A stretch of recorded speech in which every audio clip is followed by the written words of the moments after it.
तो देखिए भक्ति का प्रकाश बावलिया धाम जिला पाली राजस्थान से।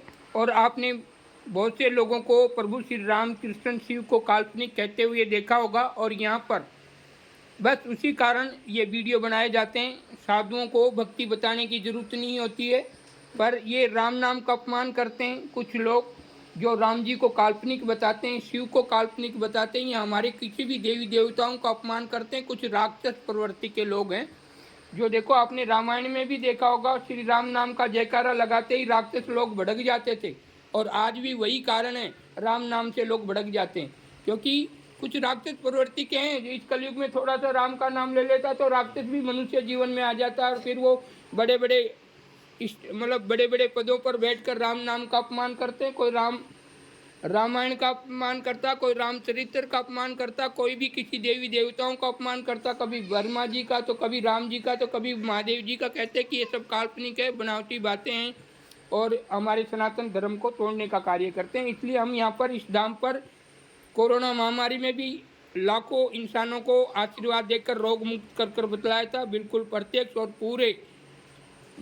पूरे स्टेटों को कोरोना महामारी में खोलकर बताया था। 3 साल तक भक्ति का प्रकाश दिया था, जिसमें अनेकों प्रकार के रोगों को आशीर्वाद से मिटाकर बता दिया था। अब हम आशीर्वाद कम कर रखा, सतनाम देते हैं, जिससे मनुष्य अपने स्वयं, और उनमें भी 5-10 आदमी को छोड़ देते थे। 10 आदमी वो ठीक नहीं होते थे जो राम नाम के अधिक दोषी थे। बाकी 100 में से 90 इंसानों को बिल्कुल ठीक कर बताया था आशीर्वाद के माध्यम से। लो देखिए भक्ति का प्रकाश, अर्थ भक्ति का पर्चा। देखिए कैसे कैसे रोगी ऑटोमेटिक ठीक हो जाते हैं। थोड़ा आप यहाँ पे इधर आओ, अच्छा सामने हो। हाँ, क्या नाम है आपका? दिलाराम। है जी? दिलाराम। कहाँ से आए? इसी गांव से आए? इसी गांव में। अच्छा, तो आपको क्या प्रॉब्लम थी आपको? प्रॉब्लम आते। अच्छा, श्वास लेतो। अच्छा, छाती सीखा नेता। अच्छा, हॉस्पिटल दवा खाती। अच्छा, पछते आयो फेरी पूरी ने बे। अच्छा, बाकी है। हाँ, कोई दिक्कत नहीं। मारा फर्क पड़ियो आपके हूँ तो। अच्छा, बंदा बाबा हिसाब से सुनना मोड़ा गुरु महाराज आप सीताराम में आप। अच्छा, तो ये आपको तकलीफ कितने दिन से थी? और तकलीफ तो लंबी है, मतलब अंदाज? सिलिकोस बंदा की तकलीफ। अच्छा, सिलिकोस की तकलीफ से तकलीफ है। पर आपको यूँ अंदाज कितनी साल हो गई बीमार हुई? तो 4-5 साल। 4-5 साल से। तो 4-5 साल से आपने डॉक्टरों की दवाई नहीं खाई? चालू थी बाप से रकम के पीछे ना की बंद थी। अच्छा, तो यहाँ से दवाई भी बंद करा दी। अब आपके मतलब सीका निकलना या कोई तकलीफ बंद हुआ? अभी 2 फेरी बाकी है।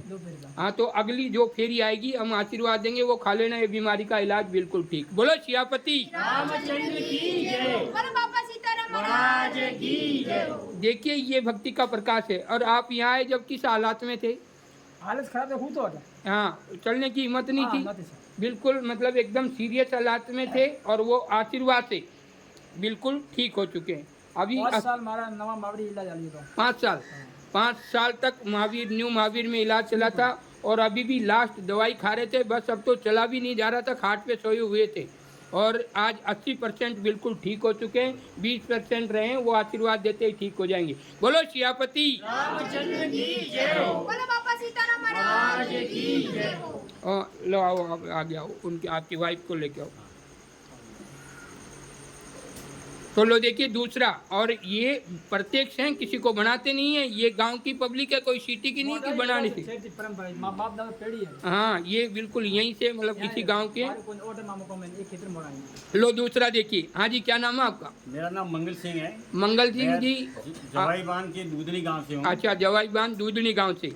आपका नाम मंगल सिंह है। और ये कौन है आपके? ये मेरे मिसेज है। अच्छा, मिसेज है। इनको क्या प्रॉब्लम थी? इनको तकलीफ थी, वो ऐसी तकलीफ थी कि मतलब अपन उल्टी करते हैं, जो हुबेड़ा आता है। हाँ, मारवाड़ी में हुबेड़ा कहते हैं। अच्छा, अपने हिंदी में कहते हैं उला कहती है। हाँ, उला कहती है। उनका इतना आता था कि कम से कम 1-1 घंटे तक चलता था। अच्छा। मैं इनको गाड़ी में डाल के महावीर हॉस्पिटल तक लेके जाता था, जहाँ तक बंद नहीं होती। अच्छा। वो इंजेक्शन लगाता ठीक हो जाए, लेकिन वो बीमारी खत्म नहीं हुई। ये कितने सालों से प्रॉब्लम थी आप? ये कम से कम 10 साल से थी। 10 साल से। फिर मुझे गांव देवी देवता के उधर भेजते रहे लोग। मतलब कहाँ अंदाज कितने कहीं गई? करीब पूरा पाली जिला, इधर एक गुजरात क्या ये मेवाड़ में घूमा इधर। अच्छा। तो किधर इनको ठीक हुआ नहीं। ठीक। फिर इधर बाबा राम सीताराम के पास आया। अच्छा। तो यहाँ से मुझे 11 फेरी का आदेश हुआ। अच्छा। 11 फेरी का बोला। अच्छा। और जाके पानी पूरी खा देना, उससे अच्छा। मेरी बीमारी आज दिन तक खत्म हो गई। देखिए ये है भक्ति का प्रकाश। ये कम से कम कितने साल तक प्रॉब्लम होगी आपको? प्रॉब्लम थी कम से कम 8-10 साल तक। 8-10 साल से। तो 8-10 साल से आप दिन के भी 50 रुपए भी पकड़े तो कितना खर्चा हो जाता? तो इंसान,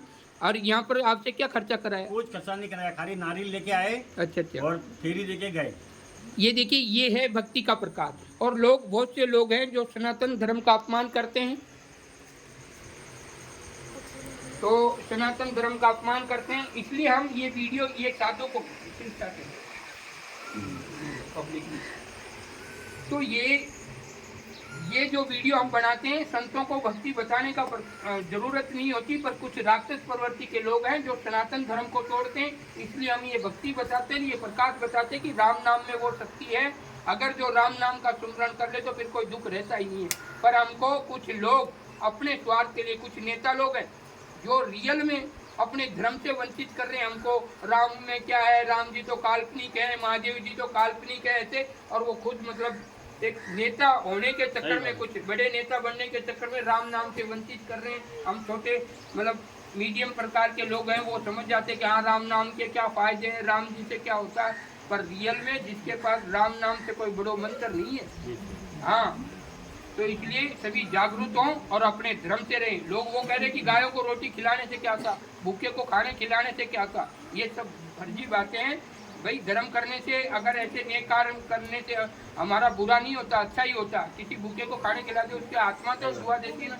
गट गट में इंसान के ईश्वर बैठा है किसी न किसी रूप में। देवी देवताओं का ये मानव जीवन है, ये सब मंदिर है। आत्मज्ञान जब मिलता, जब हम गुरु की शरण में जाते हैं, क्योंकि हमारे गुरुकुलों को बंद किया, तब से हम वो भक्ति को धीरे धीरे छोड़ते जा रहे हैं। मंदिर जाना, ये कई लोग मंदिर का अपमान करते कि मंदिर से क्या मिलता, मंदिर से सब कुछ मिलता। जितने भी मीडियम परिवार के हैं, जो मंदिर बनता तो मजदूरी कौन करता? अभी राम हमारे मंदिर बन रहा है,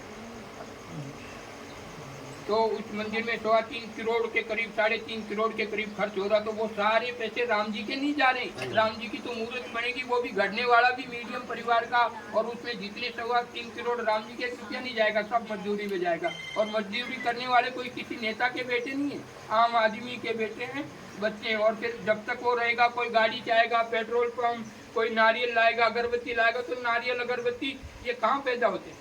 अगरबत्ती कौन बनाता? गरीब इंसान बनाता। उसके फैक्ट्री में बनाने वाले मजदूर कौन होते? वही होते। पत्थर कहाँ से आता? पहाड़ से आता है। और पहाड़ में वो जो मजदूरी करने वाले कौन है? वही आम आदमी। तो सभी मंदिर, सभी का जो सरकार सेवा नहीं करती, उससे ज्यादा मंदिर सहयोग करता है मीडियम फैमिली का। ऐसे नहीं कि नहीं करते। मंदिर से तो नारियल कहाँ होता? आदिवासी क्षेत्रों, और उसके बोरे भरकर एक स्टेट से दूसरे स्टेट आते। भगवान के द्वार से उसको होम हो जाते, जल के राख हो जाती। पर वो कितने लोगों की खाना पूर्ति चलाता था, कितने ट्रक वाला, मजदूर, यूनियन, उतारने वाला, चढ़ाने वाला, फिर एक छोटी दुकान से दूसरे स्टेट में नारियल पहुंचाने वाले। वो कोई कलेक्टर डीसी के बच्चे नहीं होते, आम आदमी के बच्चे होते, व्यापारी होते, व्यापार नारियल करते, फिर छोटी दुकानों पे बेचते थे। सारे सहयोग अगरबत्ती है, तो करोड़ों की अगरबत्तियां बनती थी, उसको बनाने वाला कौन है? आम आदमी जाते हैं जो मीडियम परिवार से होती है, उनके आगे पीछे भी नहीं होते। ऐसी भी उस फैक्ट्रियों में लगे पूरे दिन अगरबत्ती बनाते, उनको 300 रुपया 250 रुपये दिन के मिलते थे, उनकी फैमिली गुजारा चलाता है। सरकार भी ऐसा कार्य नहीं करता जितना मंदिर करता है। बोलो सियापति रामचंद्र की जय हो। बोलो बापा सीताराम महाराज की जय हो।